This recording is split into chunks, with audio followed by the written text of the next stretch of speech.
Hell for Carl Sellerman. I saw the best minds of my generation destroyed by madness, starving, hysterical, naked, dragging themselves through the Negro streets at dawn looking for an angry fix. Angel-headed hipsters burning for the ancient heavenly connection to the starry dynamo in the machinery of night. Who poverty and tatters and hollow-eyed and high sat up smoking in the supernatural darkness of cold water flats, floating across the tops of cities, contemplating jazz.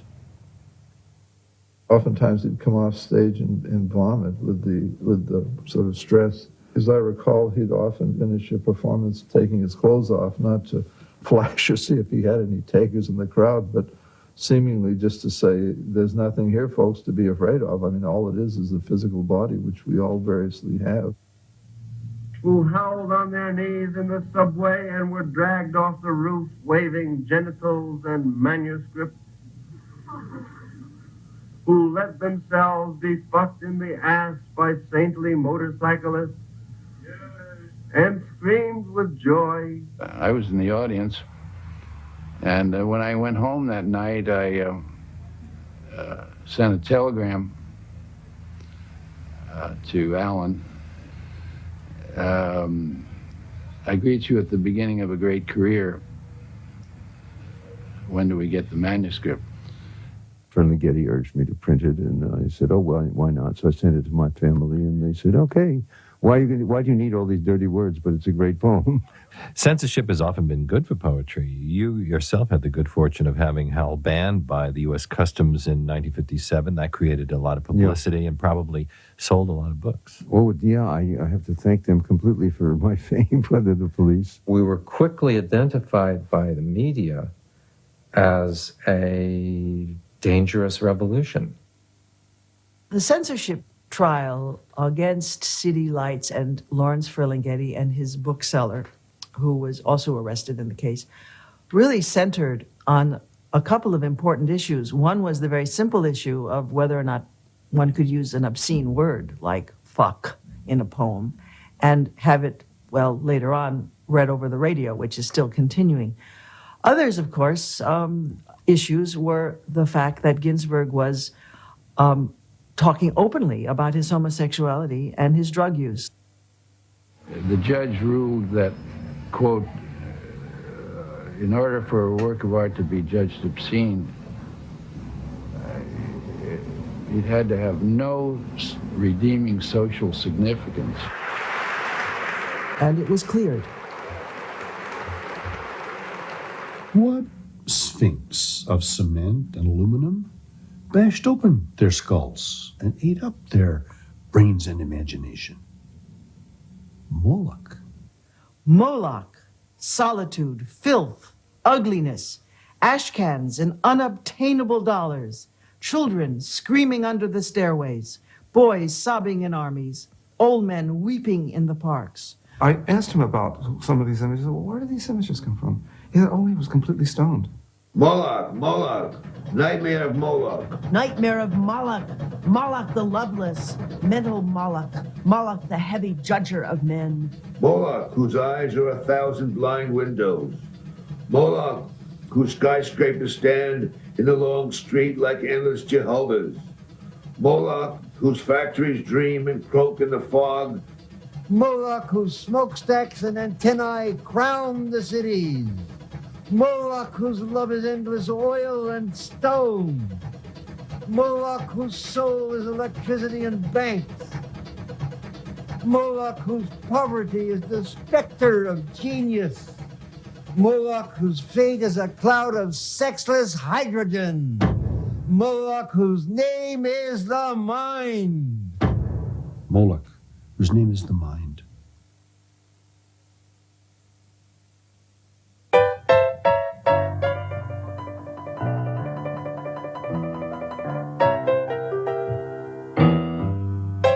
Kaddish for Naomi Ginsberg, 1894-1956. Strange now to think of you, gone without corsets and eyes, while I walk on the sunny pavement of Greenwich Village, downtown Manhattan, clear winter noon, and I've been up all night talking, reading the Kaddish aloud, listening to Ray Charles blues shout blind on the phonograph. The rhythm. And your memory in my head 3 years after, and read Adonias's last triumphant stanzas aloud, wept, realizing how we suffer. My mother had a series of nervous breakdowns from the early 30s on. She was intermittently mentally ill. In the early part of the 20s and 30s, she had nervous breakdowns. Then she had to go to hospitals at different times. And when she'd come back, there would be great welcomes, and she'd be normal, or at least quasi-normal for a couple of years, and then there would be descent into madness, and then it grew worse. Wept, realizing how we suffer, and how death is that remedy all singers dream of. Sing, remember, prophesy, as in the Hebrew anthem or the Buddhist book of answers, in my own imagination, of a withered leaf at dawn. Like a poem in the dark, escaped back to oblivion. No more to say, and nothing to weep for, but the beings in the dream trapped in its disappearance. No more to say, and nothing to weep for, but the beings in the dream trapped in its disappearance, sighing, screaming with it, buying and selling pieces of phantom, worshipping each other, worshipping the God included in it all, longing for inevitability while it lasts, a vision, anything more? Oh, Mother, what have I left out? Oh, Mother, what have I forgotten? Oh, Mother, farewell. Farewell with 6 dark hairs on the wen of your breast.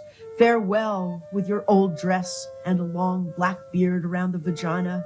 Farewell with your sagging belly, with your fear of Hitler, with your mouth of bad short stories. With your fingers of rotten mandolins, with your arms of fat Patterson porches. With your belly of strikes and smokestacks, with your chin of Trotsky in the Spanish War, with your voice singing for the decaying, overbroken workers. I think it sums up a whole generation's political idealism. That's Naomi's political idealism, the generation of Americans who were immigrants, who came here, as Naomi's family did, with the dream of a better life, a better world through America's participation in a great democratic experiment. And Allen, in the poem, describes what fate, shall we say, met those immigrants coming to America, and the disillusionment which led some people like Naomi Ginsberg into madness, and the rage of a son who also believed in her utopian dream and was unable to see it come to anything except through his poetry in America at mid-century. That's what I think Kaddish is saying. At one point he speaks of his mother being his first teacher, and a sense of him, his understanding almost coming out of her brain, some link there that she was, he was with her in her, in her suffering, and so close to it, of course, as a child. With your eyes of Russia, with your eyes of no money, with your eyes of false China, with your eyes of Aunt Eleanor. With your eyes of starving India, with your eyes pissing in the park, with your eyes of America taking a fall. With your eyes of your failure at the piano, with your eyes of your relatives in California, with your eyes of Ma Rainey dying in an ambulance, with your eyes of Czechoslovakia attacked by robots. With your eyes running naked out of the apartment, screaming into the hall. With your eyes being led away by policemen to an ambulance. With your eyes strapped down on the operating table. With your eyes with the pancreas removed. With your eyes of appendix operation. With your eyes of abortion. With your eyes of ovaries removed. With your eyes of shock. With your eyes of shock, with your eyes of lobotomy, with your eyes of divorce, with your eyes of stroke, with your eyes alone, with your eyes, with your eyes, with your death full of flowers. My feelings toward my mother were not dead. And I think our feelings toward our parents, our desires, our loves are not dead in anyone. It's all there, a whole world that is just simply not used. It absolves and recognizes and gets through such an extraordinary passage, really, such a complex passage of relationship and love and confounding and confusion and despair and loss. With your eyes, with your eyes, with your death full of flowers.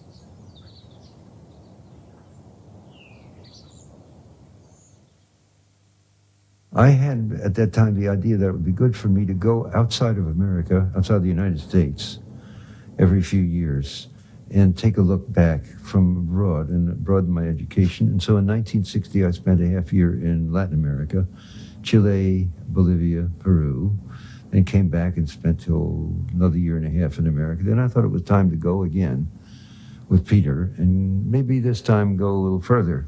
I saw Allen again when we went to India in 1962. We all paid our respects to all the Hindu shrines and the Buddhist shrines.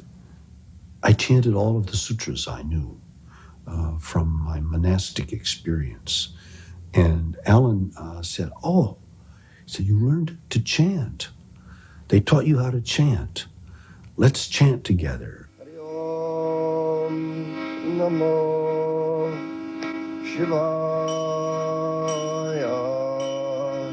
Hari Om Namo Shivaya.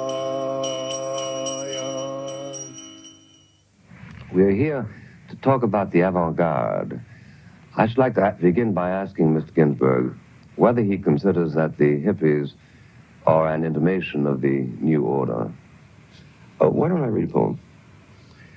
I mean, sure, go ahead. A legal poem. Go ahead. Do you have one? A legal poem? Yes, I have one. An interesting project, which is a poem which I wrote on LSD. Under the influence? Under the influence of LSD. Whale's visitation. White fog lifting and falling on the mountain brow. Trees moving in rivers of wind.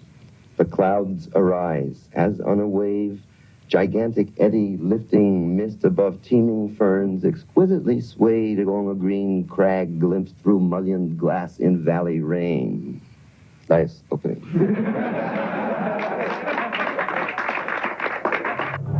So when are we going to get controversial again, Alan? It's all getting too sedate, don't you think so? How many incidents have you been busted? I mean, we're in trouble here. I was busted just 3 weeks ago. Of course, of course. There you go.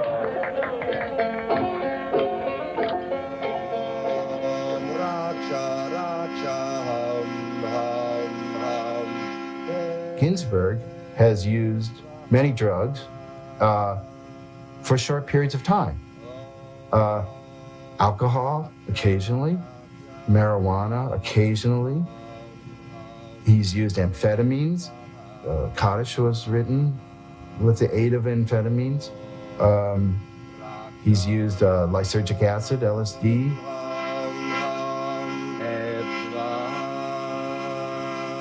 He said in the New York Times that he smokes pot once a week.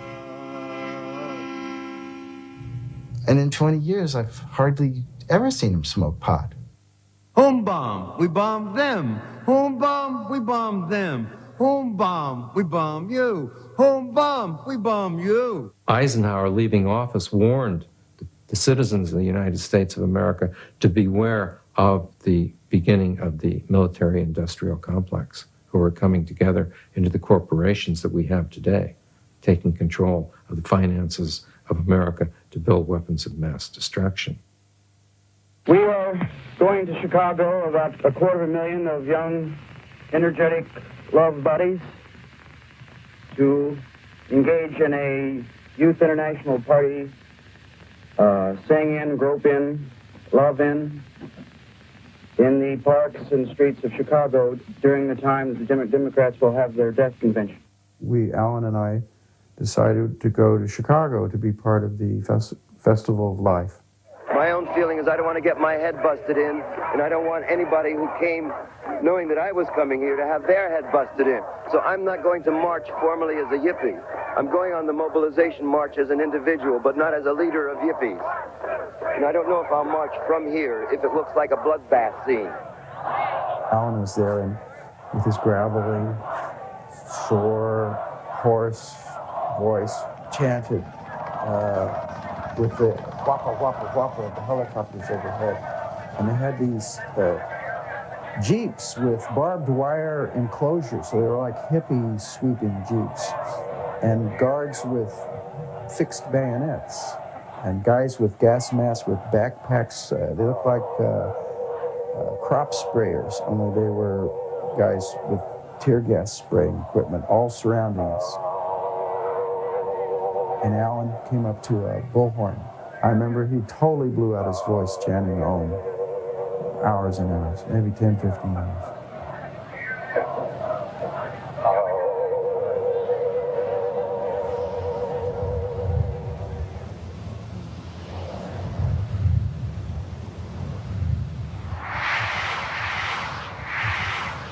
With a poem like Plutonian Ode, Alan wanted to address the current situation in Colorado at the Rocky Flats munitions factory where they were making triggers for hydrogen bombs.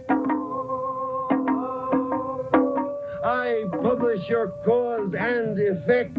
I turn the wheel of mind on your 300 tons. Your awful appellation enters mankind's ear. I embody your ultimate powers. Make love, not war. It's grounded in an understanding of the nature of the universe and that you can't fight us. And the problem is seeing our unity, particularly black and white, particularly square and hippie, particularly police and student, particularly Birchite and faggot individualist. It's just that in politics you are a little bit naive.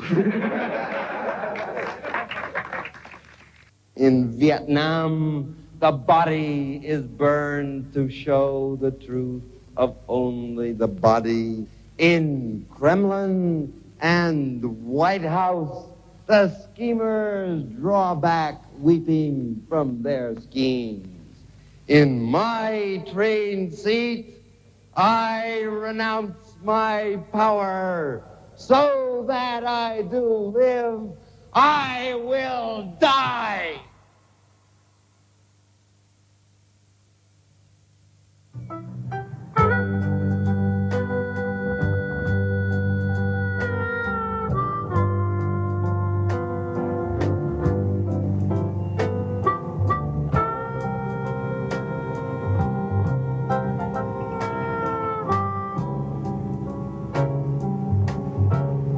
Lower East Side.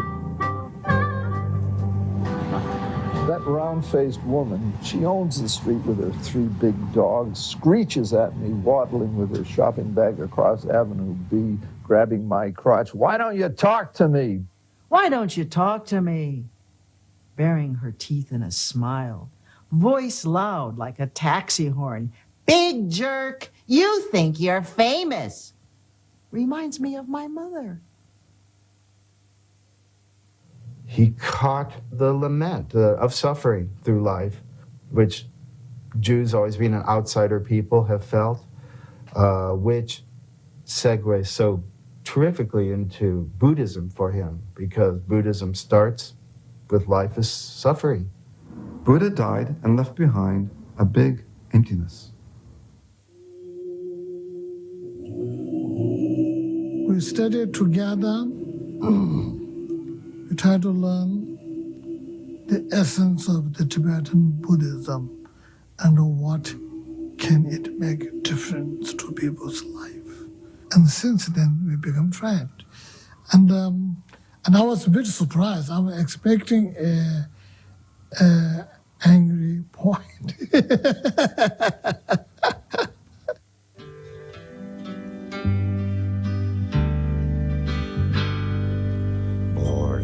This world. Born in this world. You got got to suffer. You got to suffer. Everything changes. Everything changes. You got no soul. You got no soul. Try to be gay. Try to be gay.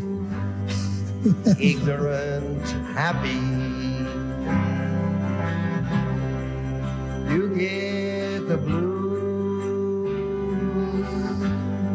You eat jelly rolls. You eat jelly rolls. That spiritual searching and that acquiring of teachers led him to his first really great true teacher, Chogyam Trungpa Rinpoche, Buddhist, Tibetan Buddhist teacher. I met Rinpoche, Chogyam Trungpa, on a street corner in New York with my father by accident, way back in 1970. And then I came here to Boulder, and he invited me to teach poetry and meditation. That led to the founding of the Jack Kerouac School of Disembodied Poetics, the writing department of the Naropa Institute. I think one is very lucky to be able to take the energy from New York and spread it out to Boulder.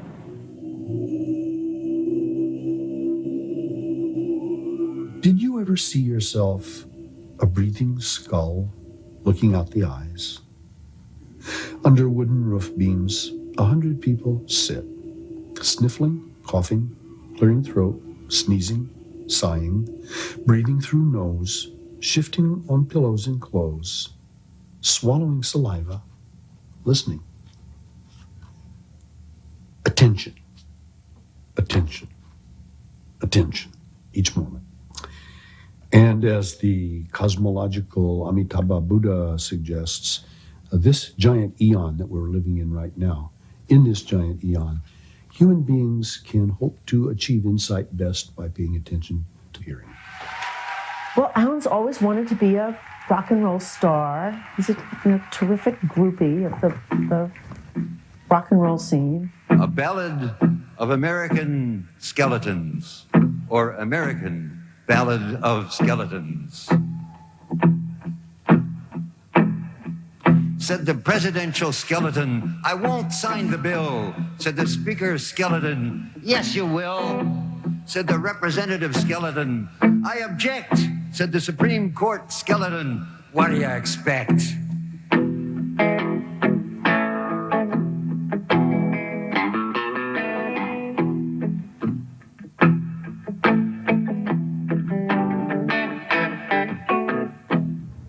You know, the people he loved, Ma Rainey, she writes about her, Bobby Dylan, the old blues singers, Bessie Smith, Billie Holiday. That is where his music comes from. The form of music that he knows is the old blues. Hey, Father Death, I'm flying home. Hey, poor man, you're all alone. Hey, old daddy, I know where I'm going. Old Auntie Death, don't hide your bones. Old Uncle Death, I hear your groans. Oh, Sister Death, how sweet your moans. All poets write about death. And the longer, more successful you are at poetry, the more you're going to write about death. Thank you for inspiring me to sing this blues. In the late 70s, the death of his father brought out an amazing Williams-esque Patterson-style poem. Wasted arms, feeble knees, 80 years old, hair thin and white, cheek bonier than I'd remembered, head bowed on his neck, eyes opened. Now and then he listened. I read my father Wordsworth's intimations of immortality. Trailing clouds of glory do we come from God who is our home. That's beautiful, he said, but it's not true. Genius death, your art is done. Lover death, your body's gone. Father death, I'm coming home. Near the scrapyard, my father will be buried. Near Newark Airport, my father will be under a Winston cigarette sign buried. On exit 14, Turnpike, New Jersey South, through the toll gate service road 1, my father buried. Under the Penn Central Power Station, transformers and wires at the borderline between Elizabeth and Newark. Next to Aunt Rose Gatamack, near Uncle Harry Meltzer. One grave over from Abe's wife Anna, my father'll be buried. What's to be done about death? Nothing. Nothing. Stopped going to school number 6, Patterson, NJ, in 1937. Freeze time tonight with a headache at 1:45 a.m. Not go to father's funeral tomorrow morning. Not go back to Naropa, teach Buddhist poetics all summer. Not be buried in the cemetery near Newark Airport someday.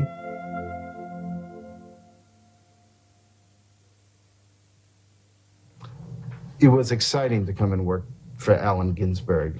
I think I was in awe of his vast amount of interests in his file cabinets, where there were one whole green rack of file cabinets, and each one said dope, and the other one said dope, and the third one said mostly dope. There was a file called Death and Asshole, which had his medical papers and his will and things like that in it. He had another drawer marked FYPC, which stands for Faded Yellow Press Clippings. He keeps napkins that he makes notes on. He keeps all his lists. He keeps all his phone records. He keeps all his all the evidence of his wandering through the sea of life. Is that too much? I don't know. Gives a bunch of graduate students something to do.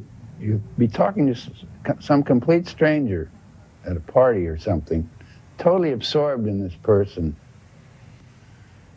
And what he's doing is he's siphoning up the other guy's brains. He keeps a journal with him constantly. Most of the pages are dreams, some notations of events of his day, and poems. He tends to write late at night or be awakened by poems and writing through fits and starts through the night.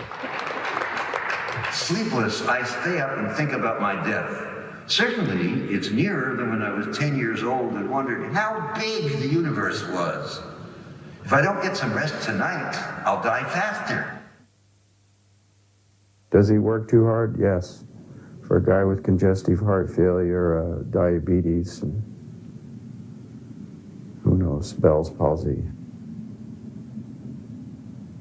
Poet professor in autumn years seeks helpmate, companion, protector, friend, young lover with empty, compassionate soul, exuberant spirit, straightforward, handsome, athletic physique, and boundless mind, courageous warrior who may also like women and girls, no problem. To share bed, meditation apartment, Lower East Side, help ensure mankind conquer world anger and guilt. Empowered by Whitman, Blake, Rimbaud, Ma Rainey, and Vivaldi. Photographer, musician, painter, poet, yuppie, or scholar.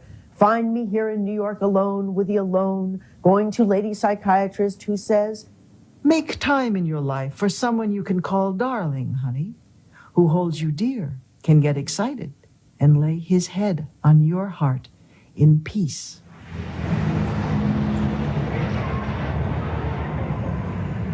I was warned.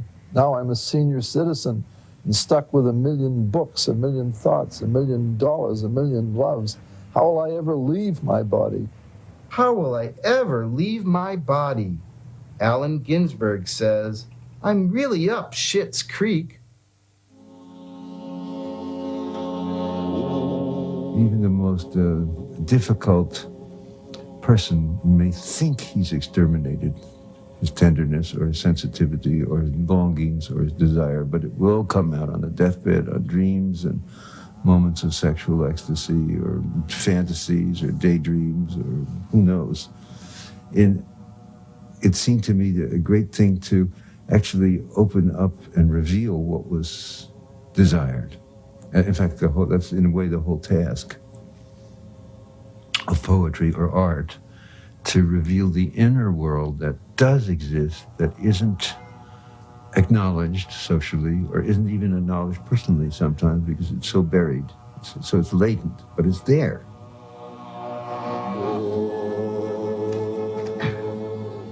Dear Alan, there are 785,000 copies of Howl in print in America, but there is only one that has been read by your bed as you lie beneath a portrait of Walt Whitman in your death sleep.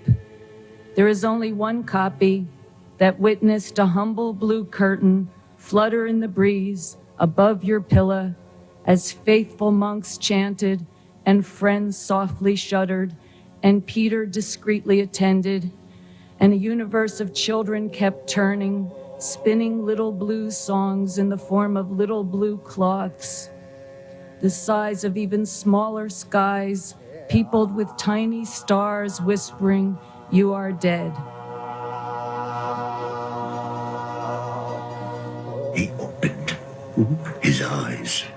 There were about 11 of us there, all very awake at 2:40 a.m. Friday. And it was a very peaceful death. And a Gellick Rinpoche now, Gellick Rinpoche in front of Alan's altar, is inviting Alan's soul to come out and obtain enlightenment right now. And if Alan can't do that, the Gellick and his Tibetan chanters are saying that we want you to have a better rebirth than last time around.